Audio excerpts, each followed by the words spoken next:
jour, Pascal. On va évoquer évidemment ce gouvernement qui se met en place, mais on commence à comprendre le jeu de Gabriel Attal. Et je pense qu'à Gabriel Attal, il pourrait rendre incompatible la présence des Républicains dans le gouvernement. Comment cela ? Mais parce que il a regardé le pacte législatif des Républicains et il a dressé quelques lignes rouges. Et M. Attal, manifestement, son ambition est sinon dévorante, du moins importante. Et il a quelques comptes à régler. On l'a vu dans la passation de pouvoir. Et je pense qu'avec son groupe, si effectivement il met quelques lignes rouges, eh bien les Républicains n'entreront pas.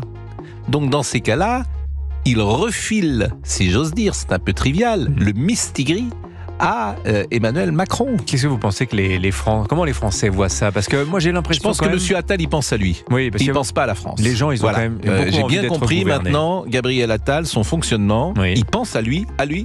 Il est attaliste. Donc il y a une chose qui l'intéresse, c'est lui.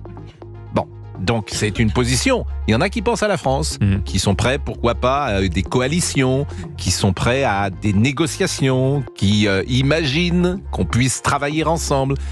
Je vous assure, Gabriel Attal, il y a quelque chose chez lui. Alors comme il mène son groupe quand même, on peut rien faire sans ce groupe, non plus Renaissance d'ailleurs, mais qu'on appelle Ensemble. EPR. Donc voilà, mais alors tout ça évidemment est... Avez-vous vu le bon mot d'Elisabeth Borne hier qui disait après le soutien sans participation, les macronistes sont en train d'inventer la participation sans soutien. C'est pas mal. Oui. Non mais c'est non mais je trouve, mais de toute façon vous avez raison, ces petits non pas petits meurtres entre amis. Moi mais je pense que de toute façon c'est ingouvernable, on le sait. Écoutez, on est le 7 juillet.